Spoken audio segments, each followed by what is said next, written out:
Hello everybody, welcome back to the channel and Happy New Year to all of you that support the channel. I hope 2024 treats each and every one of you very well. I have a lot of goals myself for the year, for not only for myself but especially for this channel. I hope that for those of you who've been along the ride so far, we're still small but we're growing, but I hope we get to 1,000 subscribers this year, at least, hopefully much more than that. I hope to do streams this year or sponsor tournaments. I'm going to go to the World Finals. I hope it perform well. And, of course, I want to continue to bring you some Shadowverse Evolved gameplay, some box openings, discussions, etc., etc. Starting with, of course, the return of our Best Of series, this time covering Flames of Laevateinn. We've already done Reign of Bahamut, and we already started this, by the way. We already did a forest recap for Flames of Laevateinn. This set drops on February 2nd. It's really right around the corner. It's exactly a month from when I'm recording this now. So we're going to continue this series by covering one of my favorite classes of all time, Swordcraft. Sword gets actually a lot of new cards that go in the main deck this set. And in these builds that we're discussing, or I guess this discussion in general, I think Leonidas actually gets dropped, or at least a lot of build. You can neglect to play Leonidas, I guess, which is kind of wild if you think about it, considering how crazy strong Leonidas has been for this class since it came out. But anyway, I won't keep you all waiting any longer. Let's just go straight into the list.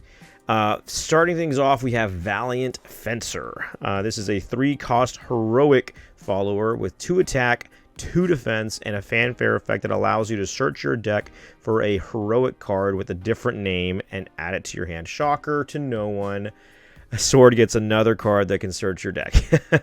Valiant Fencer can also evolve for 1 play point, but it has a restriction to that, saying that it can only evolve if you have 2 or less cards in your hand, so keep that in mind. Valiant Fencer, though, when it evolves, it jumps straight to 5 attack and 5 defense, just skips straight over 3 and 4. But that makes sense considering you can't just evolve him whenever you want. You have to wait till your hand size is low. And when he evolves, you can select another heroic follower on the field that can evolve and evolve it. So finally, we have a way to evolve more than once in a turn. So the game looks like it's speeding up a little bit with this card, and hopefully, I mean, I'm excited about that, but hopefully, it doesn't get as bad.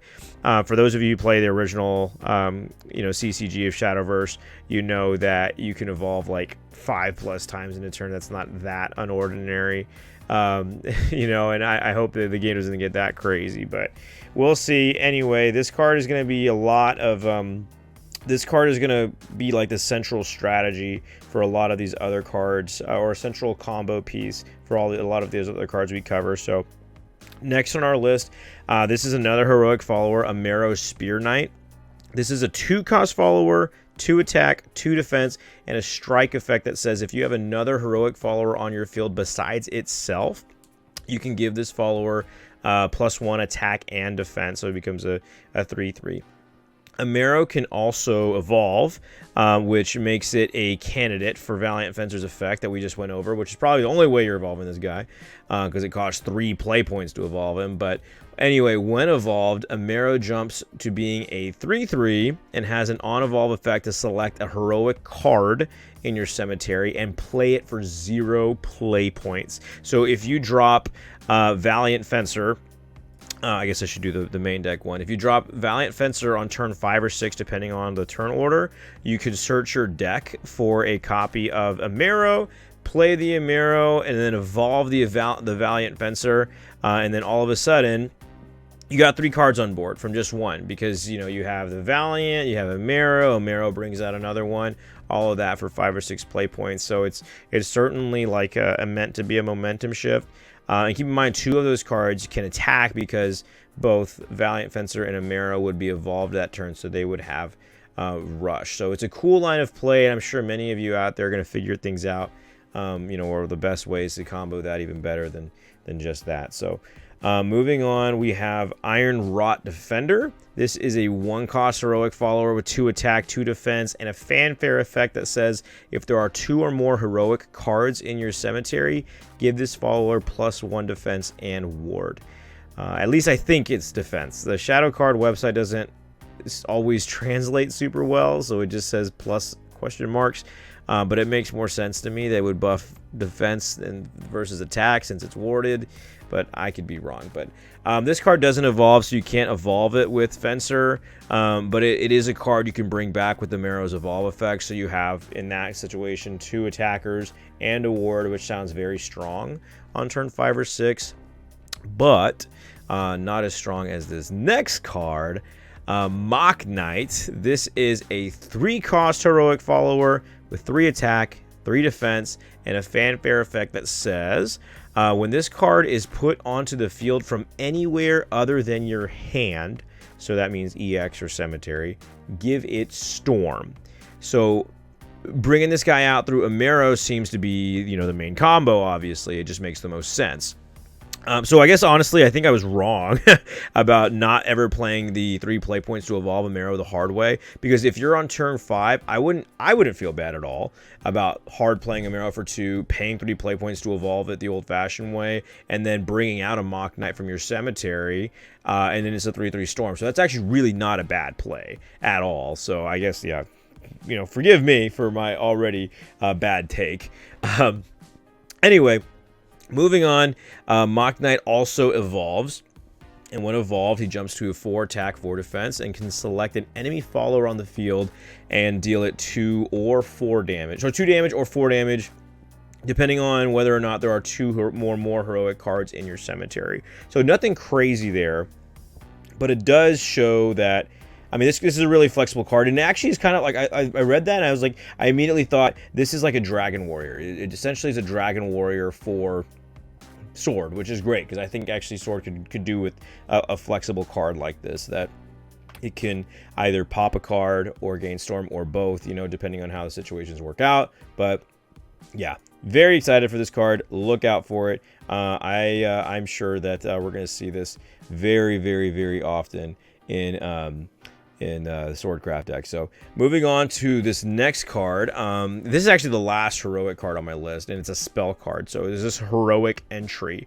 This is a 3 play point card, and it says you can sneak a peek at the top 4 cards of your deck, take a Swordcraft follower that costs 3 or less from among them, and put it straight onto the field. Okay, so I was wrong again. If you put Mock Knight directly under your field with this card, that would, I guess, qualify, because you're playing Mock Knight not from your hand. So this would give Mock Knight Storm. And then you put the rest of the cards on the bottom of your deck in any order. If the card you selected to play is a heroic follower, that follower also gains +1 attack and defense. So yeah, again, Mock Knight. This is most likely going to be an aggressive deck, this heroic version of Sword, and it's likely going to cut cards like Maid Leader and Gemstaff Commander, honestly, probably in exchange for a little bit lower cost, or a little more quantity-wise lower cost followers, because you want to be able to kind of spit out your hand to evolve Valiant Fencer.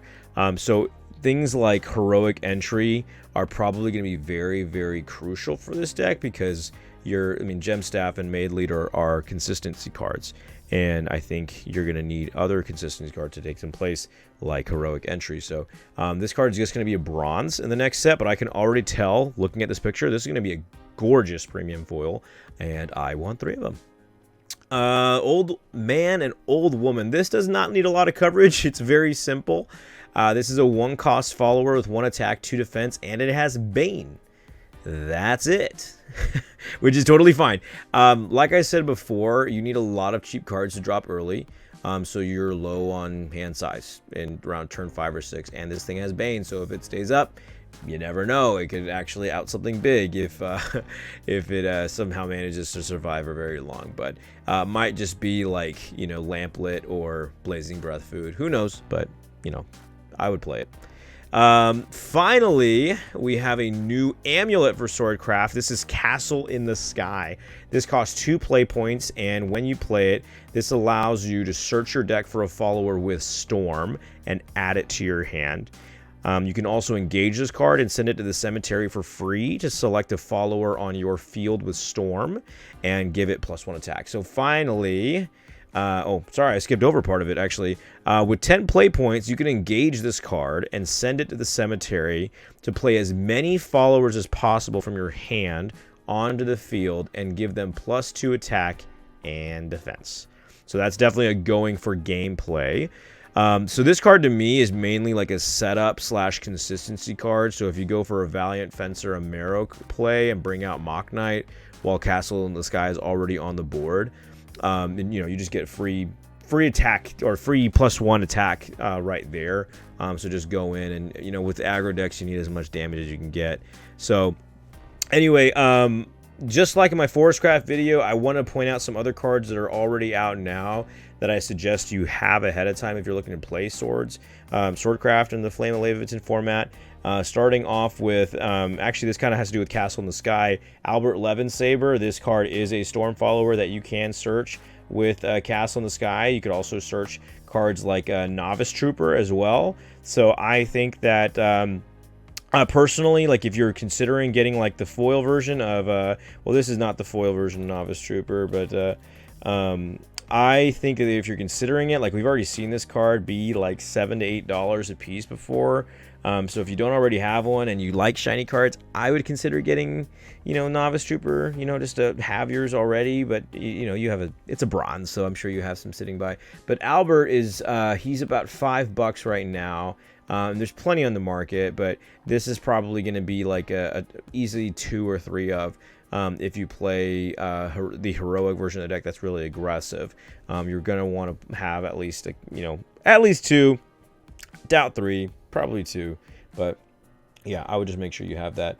And then finally, Tokateo. I think this card can also be played in certain builds of Swordcraft, probably a less aggressive one, but even it does have Storm as well, so it can be somewhat aggressive. But I specifically just want to point out that the SL is dirt cheap. It is literally $5, and I don't want you guys to underestimate these SLs.